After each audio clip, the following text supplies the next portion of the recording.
আসসালামু আলাইকুম প্রিয় দর্শক, আমি হাসিব মারজান আপনাদের সবাইকে আমন্ত্রণ জানাচ্ছি চ্যানেল আই সংবাদে। আর বিস্তারিত সংবাদের শুরুতেই জানিয়ে দিচ্ছি ফ্রেশ আটা, ময়দা, সুজি সংবাদ শিরোনামগুলো। জাতিসংঘ মহাসচিব ঢাকা আসছেন আজ। 4 দিনের সফরে রোহিঙ্গাদের সঙ্গে ইফতার ছাড়াও মত বিনিময় করবেন জাতীয় ঐক্যমত্য কমিশনের সাথে।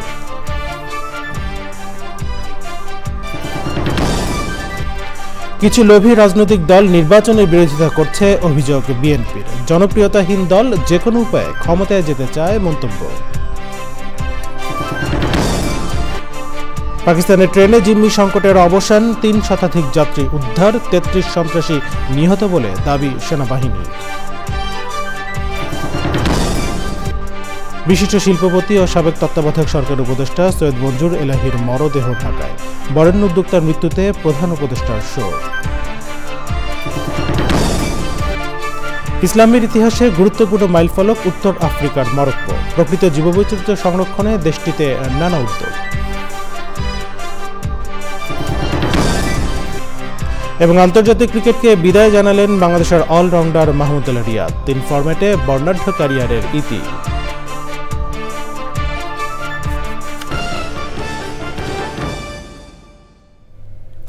সংবাদ শিরোনামগুলো জানাচ্ছিলাম। এখনকার সংবাদের জন্য একই সঙ্গে চ্যানেলের ইউটিউব চ্যানেলে এবং চ্যানেলের ওটিটি প্ল্যাটফর্ম আইস্ক্রিনে লাইভ স্ট্রিম হচ্ছে। চলেছে বিস্তৃত সংবাদে। আজ বাংলাদেশে আসছেন জাতিসংঘ মহাসচিব অ্যান্তোনিও গুতেরেস। 4 দিনের সফরে তিনি মূলত রোহিঙ্গাদের সাথে বিভিন্ন কর্মসূচি, বিশেষ করে 1 লাখ রোহিঙ্গার ইফতার যোগ দেবেন বলে জানিয়েছেন প্রধান উপদেষ্টার প্রেস সচিব।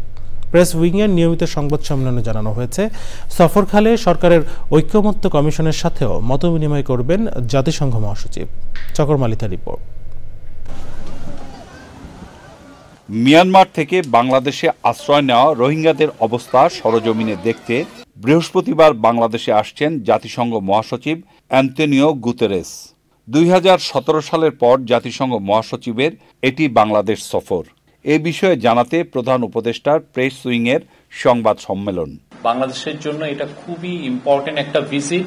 Interim government led by professor Mohammad Yunus নতুন করে এফার্ট নিয়েছে যে কিভাবে রোহিঙ্গা ক্রাইসিসটা পুরো গ্লোবাল ম্যাপে নিয়ে আসতে। আমাদের দৃঢ় বিশ্বাস ওনার এই সফরের ফলে রোহিঙ্গা ক্রাইসিসটা আবার গ্লোবাল ডিসকাশনে আসবে।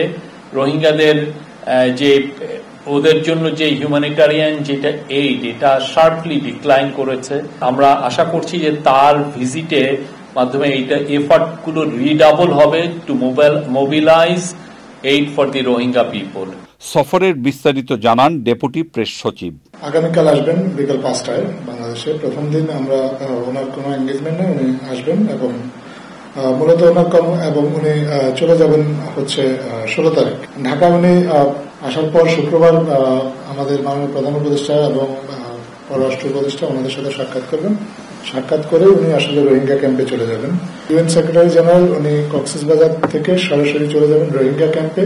আমরা আশা করছি মাননীয় প্রধান উপদেষ্টা এবং জাতিসংঘ মহাসচিব এই 2 জনের সাথে 1 লক্ষ রোহিঙ্গা ইফতারে যোগদান করবেন এবং জাতিসংঘ মহাসচিব পরদিনও ওনার কর্মব্যস্ত একটা দিন কাটাবেন। উনি জাতিসংঘের অফিস পরিদর্শন করবেন ঢাকায় উনি সকালে, তারপর দুপুরে উনি আমাদের যে জাতীয় ঐক্যমত্য কমিশন আছেন তাদের সাথে মিটিং করবেন এবং আমাদের যে সিভিল সোসাইটি মেম্বার তাদের সাথে মিটিং করবেন।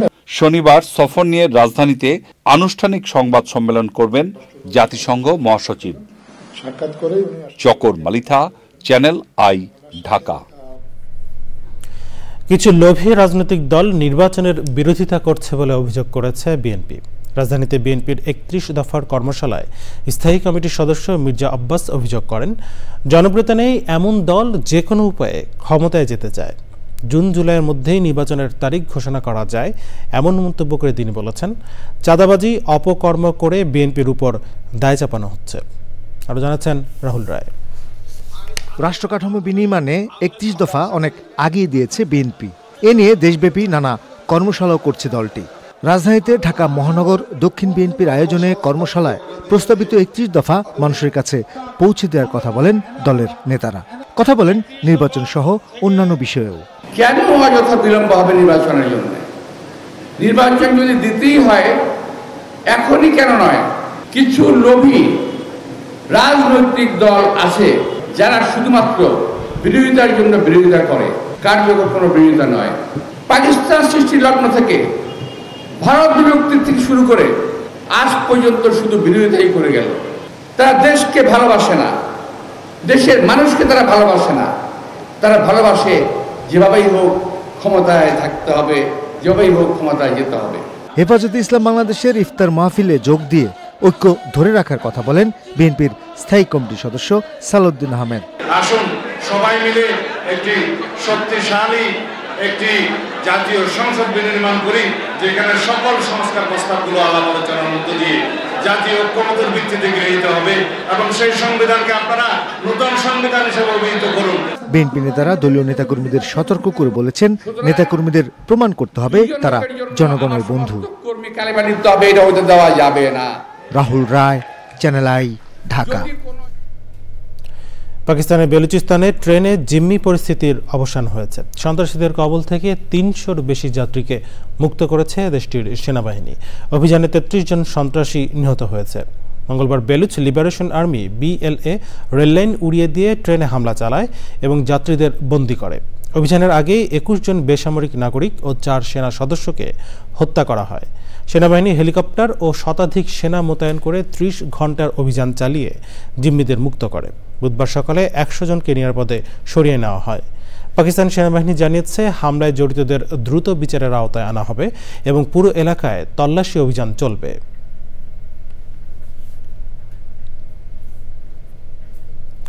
অ্যাপেক্স গ্রুপের প্রতিষ্ঠাতা মিউচুয়াল ট্রাস্ট ব্যাংকের চেয়ারম্যান ও সাবেক তত্ত্বাবধায়ক সরকারের উপদেষ্টা শিল্পপতি সৈয়দ মঞ্জুর এলাহির মরদেহ সিঙ্গাপুর এয়ারলাইন্সের একটি উড়োজাহাজে বুধবার রাতে ঢাকায় পৌঁছেছে।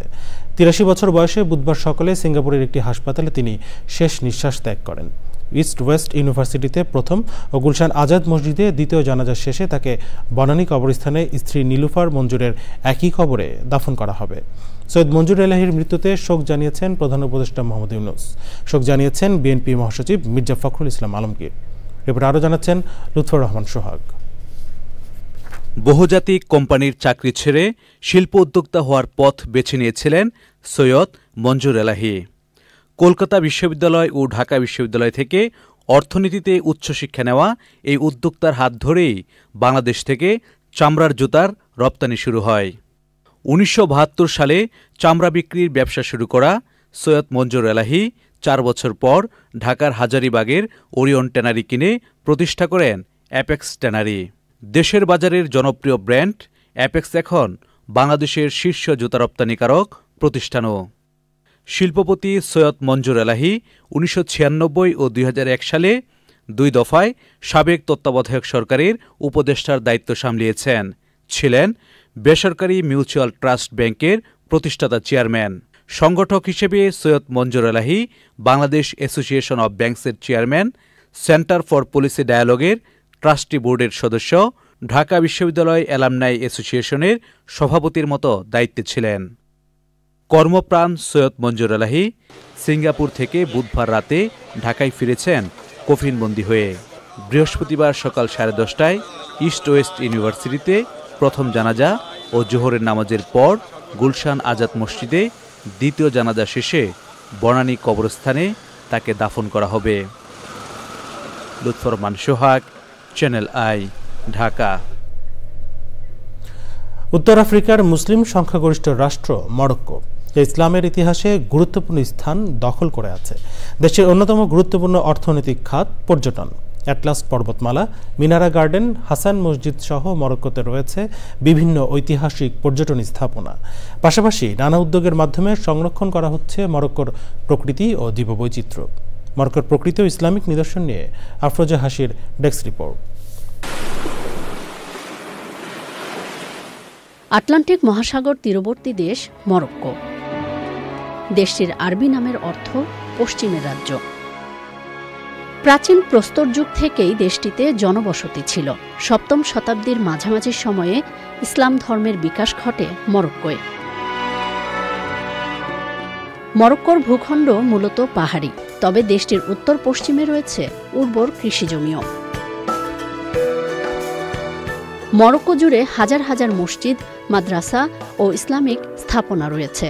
বেশিরভাগ মসজিদের নির্মাণশৈলী অত্যন্ত আকর্ষণীয় ও দৃষ্টিনন্দন।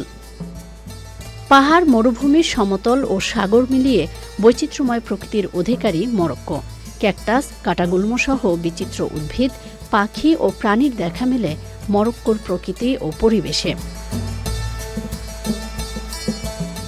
অ্যাটলাসের বরফগলা স্বচ্ছ পাহাড়ি নদী, উরিকা ভ্যালি, সমুদ্র সৈকত, বিভিন্ন প্রাকৃতিক নিদর্শন, ঐতিহাসিক স্থাপনা এবং সমৃদ্ধ সংস্কৃতির আকর্ষণে প্রতি বছর লাখো পর্যটকের আগমন ঘটে দেশটিতে। ইতিহাস ও বর্তমানের এক মেলবন্ধন রচিত হয়েছে মরক্কোতে, আর এই বন্ধনের অংশ হয়ে উঠেছেন পর্যটকরাও। তাই তো দেশটির অন্যতম গুরুত্বপূর্ণ অর্থনৈতিক খাত হয়ে উঠেছে পর্যটন শিল্প। আফরোজা হাসি, প্রকৃতি ও জীবন ডেস্ক, চ্যানেল আই। মরক্কোর প্রকৃত ইসলামিক নিদর্শন নিয়ে বিশেষ আয়োজন দেখবেন আজ রাত 10:15 প্রকৃতি ও জীবন অনুষ্ঠানে। আন্তর্জাতিক ক্রিকেট থেকে অবসরের ঘোষণা দিয়েছেন বাংলাদেশের অলরাউন্ডার মাহমুদুল্লাহ রিয়াদ। 39 বছর বয়সী এই ক্রিকেটার বুধবার সন্ধ্যায় সামাজিক যোগাযোগ মাধ্যম ফেসবুকে পোস্টে এই ঘোষণা দেন। সপ্তাহখানেক আগে একইভাবে সামাজিক যোগাযোগ মাধ্যমে ওডিআই থেকে অবসরের ঘোষণা দিয়েছেন মুশফিকুর রহিম। বিদায়ী বার্তায় মাহমুদুল্লাহ রিয়াদ লিখেছেন, সবকিছু নিখুঁতভাবে শেষ হয় না, তারপরও একটা সময় শেষ বলে সামনে এগিয়ে যেতে হয়। তার বিদায়ের মাধ্যমে সাদা বলের আন্তর্জাতিক ক্রিকেটে তামিম, সাকিব, মুশফিক ও মাশরাফিকে নিয়ে বিখ্যাত হওয়া পঞ্চপাণ্ডব অধ্যায়ের ইতি ঘটল, যদিও সাকিব আল হাসান বিদায়ের আনুষ্ঠানিক ঘোষণা এখনও দেননি। 2007 সালে শ্রীলঙ্কার বিপক্ষে দেশের হয়ে প্রথম খেলেন স্পিনিং অলরাউন্ডার মাহমুদুল্লাহ রিয়াদ।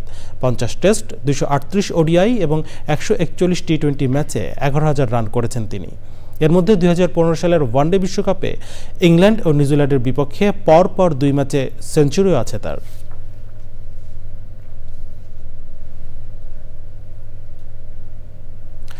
দেখছেন চ্যানেলের সংবাদ। এ পর্যায়ে নিয়েছি বিরতি, আর বিরতির পর জানিয়ে ফিরব। ফিরে এলাম বিরতির পর, স্বাগত আর একবার চ্যানেল আই সংবাদে। সৌদি আরবে উচ্চ পর্যায়ের বৈঠকের পর রাশিয়ার সঙ্গে 30 দিনের যুদ্ধবিরতিতে রাজি হয়েছে ইউক্রেন। বৈঠকের পর জেদ্দায় সংবাদ সম্মেলনে মার্কিন পররাষ্ট্রমন্ত্রী মার্কো রুবিও আশা প্রকাশ করেন রাশিয়া এই প্রস্তাব গ্রহণ করবে। এ বিষয়ে ক্রেমলিন বলছে, রাশিয়া স্থল, সমুদ্র এবং আকাশে সমস্ত যুদ্ধ বন্ধের প্রস্তাবের বিষয়ে মার্কিন ব্রিফিংয়ের জন্য অপেক্ষা করছে। এদিকে ইউক্রেন যুদ্ধবিরতিতে রাজি হওয়ায় মার্কিন সামরিক সহায়তা ও গোয়েন্দা তথ্য আবার ভাগাভাগি করতে সম্মত হয়েছে যুক্তরাষ্ট্র। তবে যুদ্ধবিরতি আলোচনার মধ্যেও ইউক্রেনের ওডেসা এবং ক্রিভিরিহে মিসাইল হামলা চালিয়েছে রাশিয়া। জবাবে রাশিয়ার কুরস্কে ইউক্রেনের হামলায় 4 বেসামরিক নাগরিক নিহত হয়েছে।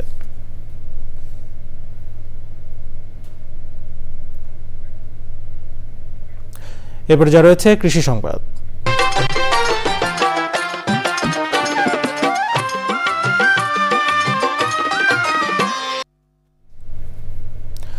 লালমনিরহাটের চরাঞ্চলে স্থানীয়ভাবে তৈরি হচ্ছে সুস্বাদু দানাগুড়। ফেব্রুয়ারি থেকে মার্চ মাস পর্যন্ত আখ থেকে গুড় তৈরির কাজে ব্যস্ত সময় পার করেন কৃষক। মিজানুর রহমান মিজুর তথ্য, ভিডিওচিত্রে আল মুকসিদের রিপোর্ট। প্রতি বছর সদর উপজেলার মোগলহাট এলাকায় ধরলা নদীর গর্ভে বিলীন হয় অনেক আবাদি জমি। পতিত বালুচরে অন্যান্য ফসল ফলানোর সুবিধা করতে না পারায় আখ চাষ করেন চর এলাকার কৃষক। মানে কুশলের আবাদের ফলন বেশি আর অতিরিক্ত কুশলও ভালো হয়। মানে বালু ধুলেও চেয়ার নিচে অন্য ফসল হয় না, কুশল ক্ষেত না খাই এতে যা হয় এটাই লাভ। হাল চাষে মনে করেন যায় 1000 টাকা, ইন টোটাল আর কি মনে করেন যে 10,000 টাকা খরচ হয় আমাদের, আর মনে করেন যে 50 থেকে 60,000 টাকা আমাদের আসে। করিয়া গুড় করিয়া বিক্রি করিয়া কিছু ফলমান হয়, লাভ হয়। জেলায় নন মিল জোন এরিয়া হওয়ায় এখানকার আখ চাষিরা সরকারি সুবিধা পান না। তবে উন্নত মানের মেশিন থাকলে কৃষক লাভবান হতো বলে জানান কৃষি কর্মকর্তা। রসটা মানে সংগ্রহ করতে যে মেশিনের সাহায্যে, এই মেশিনটা যদি আরো একটু উন্নত হতো তাহলে হয়তো রসের পরিমাণ তারা বেশি পেত। দিন দিন আখ একটা লাভজনক ফসলে পরিণত হচ্ছে। তো এখানে আমরা হয়তো আখ চাষিদের জন্য আলাদাভাবে আমাদের কোনো ওই রকম কোনো প্রকল্পও নেই, বা আমরা ওই ধরনের কোনো আমাদের প্রদর্শনী দেওয়ার হয়তো সুযোগ নেই, কিন্তু আমরা তাদেরকে উৎপাদন যে বিষয়ে যে আমাদের যে প্রযুক্তিগত সহায়তা সেটা আমরা দিচ্ছি। আখ চাষে সরকারি প্রণোদনা ও সুযোগ সুবিধা পেলে চাষিরা আরো লাভবান হবেন দাবি এই অঞ্চলের কৃষকের। আল মুকসিদ, চ্যানেল আই। এখন দেখবেন প্রকৃতি সংবাদ।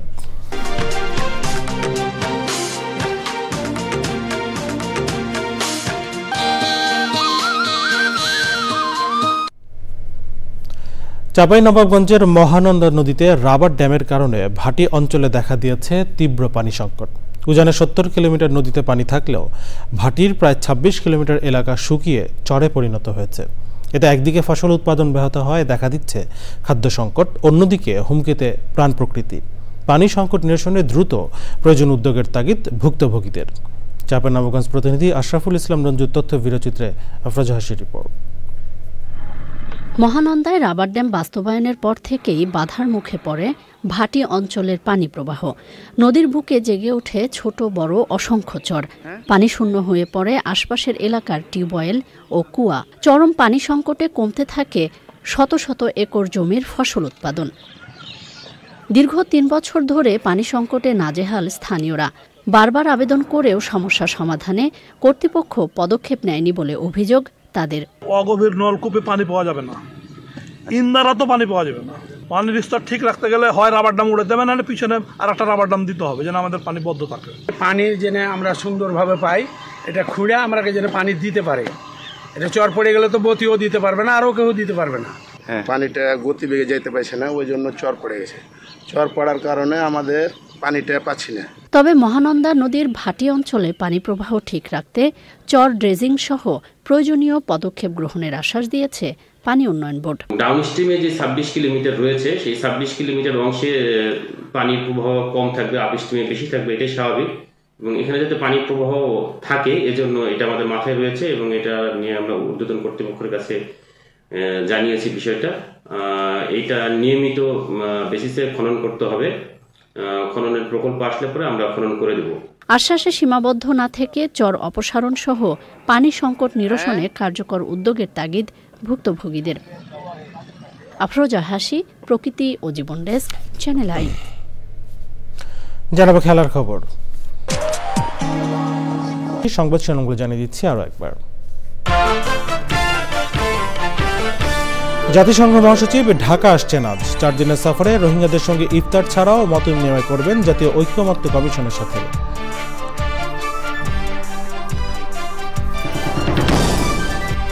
কিছু লোভী রাজনৈতিক দল নির্বাচনের বিরোধিতা করছে অভিযোগ বিএনপির। জনপ্রিয়তাহীন দল যে কোনো উপায়ে ক্ষমতায় যেতে চায় মন্তব্য।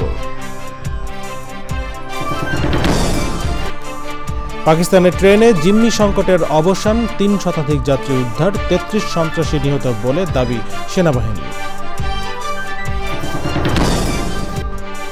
বিশিষ্ট শিল্পপতি ও সাবেক তত্ত্বাবধায়ক সরকারের উপদেষ্টা সৈয়দ মঞ্জুর এলাহির মরদেহ ঢাকায়। বরেণ্য উদ্যোক্তার মৃত্যুতে প্রধান উপদেষ্টার শোক। ইসলামের ইতিহাসে গুরুত্বপূর্ণ মাইলফলক উত্তর আফ্রিকার মরক্কো। প্রকৃত জীববৈচিত্র্য সংরক্ষণে দেশটিতে নানা উদ্যোগ।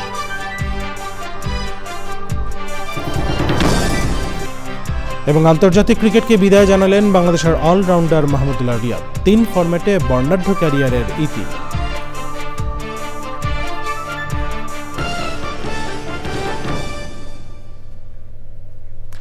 চ্যানেল আইয়ের সর্বশেষ সংবাদ জানতে ভিজিট করুন channelionline.com-এ। যুক্ত থাকুন আমাদের সোশ্যাল মিডিয়া প্ল্যাটফর্মগুলোর সাথে।